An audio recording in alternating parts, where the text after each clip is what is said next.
Hello everyone, this is William with CommanderCast.com, here with the updates to the commanders that we're getting with Shadows over Innistrad 3 today, because I was, well, of course, out playing EDH with the guys yesterday, so didn't get a chance to record the video until today. We're going to start off with Odric, Lunarch Marshal for 3 and a white, Human Soldier, 3/3. At the beginning of each combat, creatures you control gain first strike until end of turn if a creature you control has first strike. The same is true for Flying, Death Touch, Double Strike, Haste, Hexproof, Indestructible, Lifelink, Menace, Reach, Skulk, Trample, Vigilance. For everything else, there's MasterCard. So, Odric's back. I still want to believe that Christopher Lee would have played this guy if they had made a live-action Magic-type movie, and just, yeah. If Christopher Lee were alive, he'd be my first choice to play Odric. So, Odric, you know, one of the returning characters we have for Innistrad. Very glad they actually brought him back. I almost actually forgot about him because it's been a while since I've seen him. The article that Odric was previewed in, you know, talks about how, you know, he's lost the point of toughness and some first strike, but if you bring some high quality friends, then he's going to go ahead and, you know, just pump all your guys. You know, at the beginning of each combat, he's going to check for any abilities, and this counts if there are any equipment out there. So, like, you got your Swiftfoot boots. You know, Akroma's Memorial was already given everything there, but it's kind of like a build your own Akroma's Memorial is what I've been telling people. You can go ahead, get some equipment on there, the indestructible plating and all that. You know, it's interesting that Skulk is on there, because that was a keyword that came out with this set. Makes me wonder if they're going to make it an evergreen keyword. I very well could see that happening, though. So you got Flying, you have Death Touch, Strike, Haste, Hexproof, Indestructible. All these are all very, very powerful mechanics. They only be triggered at the beginning of your upkeep, though, which would make sense for time-stamping reasons and just templating. As a mono-white commander, he doesn't do a lot by himself. If you're kind of in top deck mode, you're trying to come back, he's not going to help you. He's not going to help you come back until you start rebuilding a board. Someone in our Facebook comments kind of pointed out that he encourages you to, you know, almost overextend it a little bit, which means getting more guys out with more of these different keywords so that you can spread the wealth without putting too much in the bank. Although I think equipment's going to be the primary way that you get a lot of these shared effects off. You know, if you go ahead, you're just playing, you know, pretend you're playing Moonsilver Spirit just for the first strike, not just because it gives you an angel. But you do that, you give your whole team first strike. It's going to be interesting to see kind of what you can get out of here. A lot of creatures, you know, a lot of the really big creatures tend to have stable keywords. Like a lot of, like the Primordial Cycle. You know, Sylvan got banned, but all those other ones tend to have a stable keyword. The black one's got Intimidate. I think it actually has Intimidate.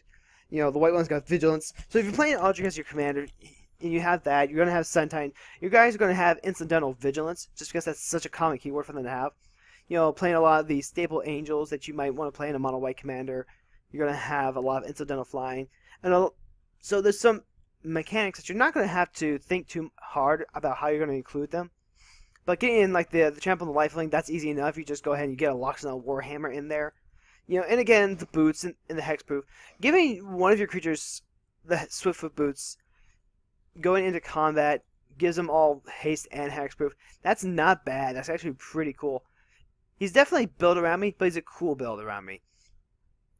For me personally, I've got Avacyn Guardian Angel. I don't see replacing Odric or replacing Avacyn with Odric. I did play the original Odric, and he was really cool. A lot of the creatures they can type thing. Captain Noblox could do some real work. And there were times where, you know, I was lending the deck out to other people, and that deck was, you know, generally worrisome to me because I like, sometimes you would have smaller utility creatures that were just at Odric's mercy. Story-wise, it'll be interesting to see whose side Odric is on. Odric will almost definitely be for the humans, of course, but if he gets afflicted with any sort of madness, that could be some bad things for Mr. Salt and Pepper right here.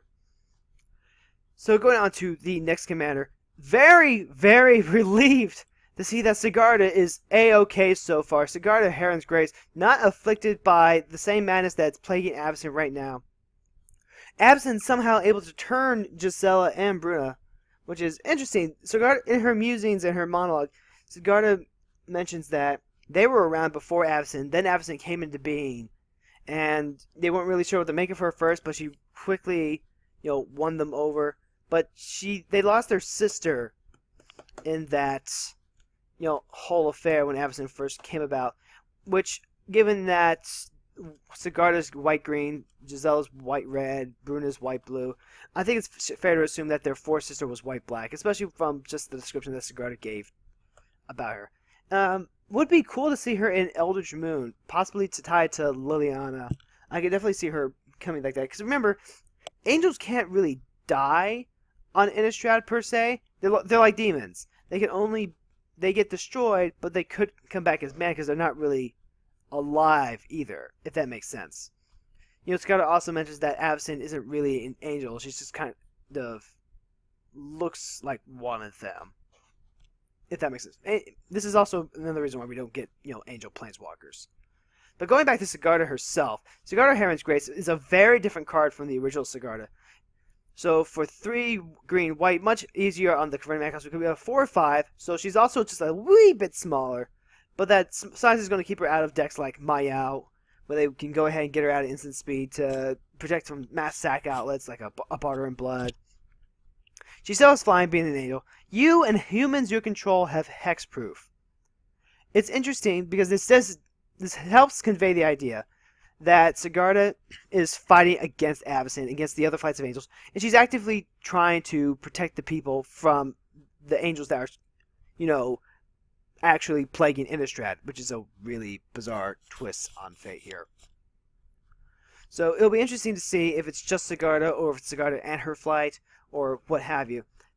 Hexproof is kind of a corner case but useful ability. With Sigarda out, people can't bribery you, they can't villainous wealth you. There's incidental burn, and there's a lot of stuff where it's going to be, target opponent's graveyard or something like that. There's, you could put her into a green-white hate bears deck. In fact, I think she's probably a softer version of Gaddock Teague for that green-white hate bears deck.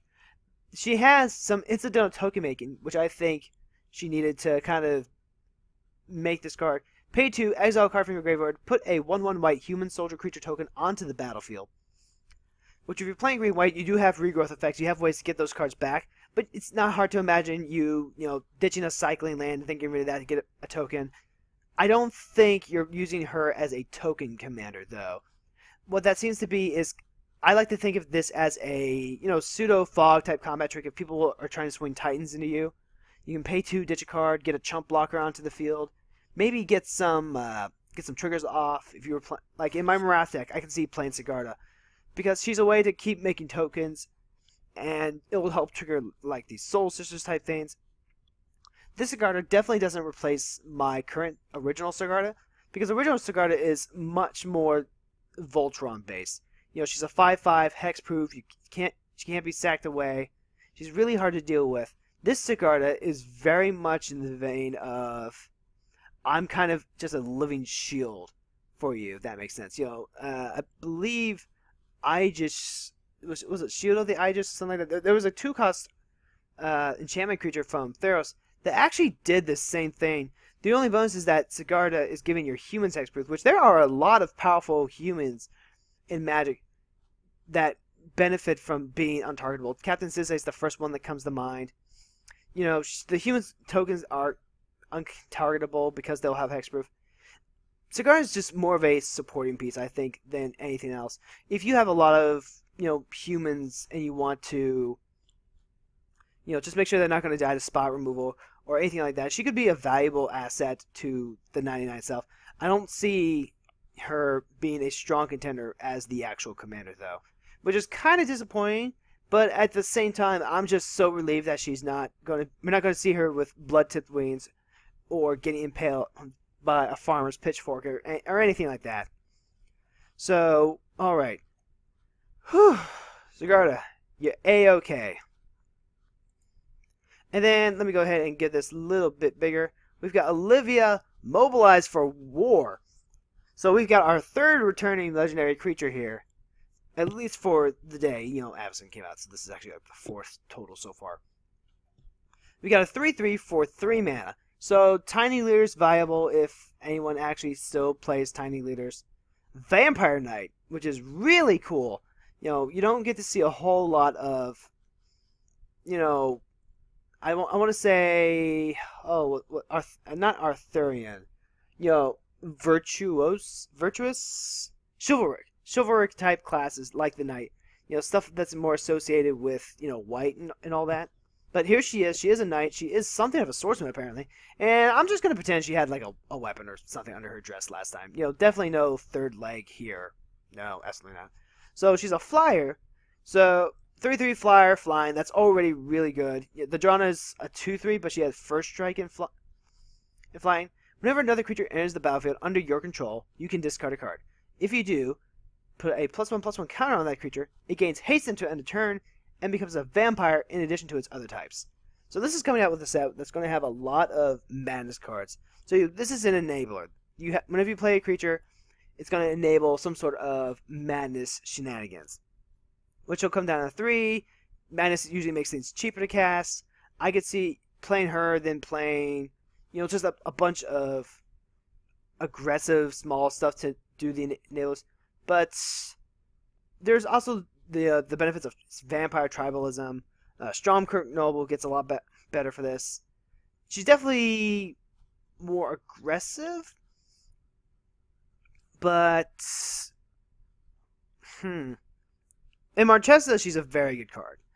You know, go ahead, give a guy a counter as soon as it enters the field. Marchesa's probably bringing it back anyway. That's another thing, is that this will be a good enabler for black-red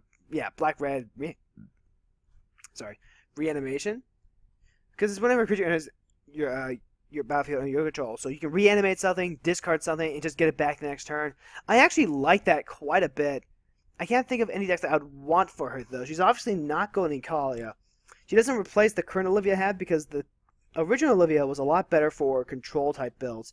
You know, I know people used her as their head of the Vampire Tribe, but I think Olivia might work a little better because she makes a lot more things that you would want to play vampires, which makes the tribal synergy a lot better. You know, you can play like a Grave Titan and turn that into a vampire. You know, original Olivia could do that too, but she had to do that for 2 mana. This one just costs a card. So if you were to build a commander around here, you can include stuff like Squee, cards that will come back every turn, or like I was saying earlier, just reanimation targets.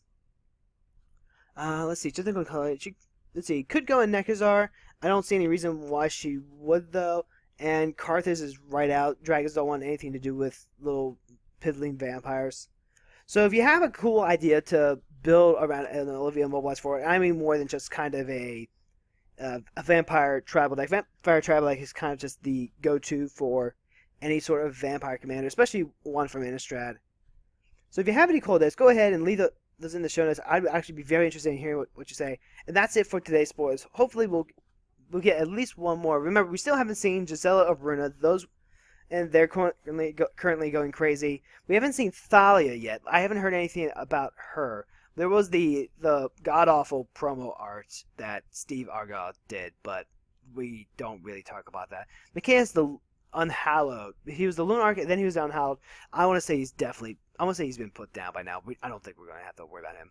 Gis and Geralf are possible returns. They were done as commander cards, but there's only so much room for previous characters, and I'm sure the creative team wants to introduce us to at least 1 or 2 new legendary creatures, and not just do all the old ones. Because remember, when we did Battle for Zendikar, we did get to see some of the previous commanders. We got to see Livala, we got to see Drana, and we got to see Omnath. But they also brought us new ones like Wasada and Jorian and Eiley and all that. So it'll be interesting to see what new ones we get. And we haven't the Geist Student Draft. I don't think we've heard about anything from the Geist. So we'll go ahead. So be sure to check out CommanderCast every Monday. Well, I guess if you're going to check in this Monday, it might not happen. We've been having some technical issues. But usually you'll be able to catch us every Monday. You can subscribe to us on the iTunes, our Facebook, and our Twitters. So until next time, guys, let's get it!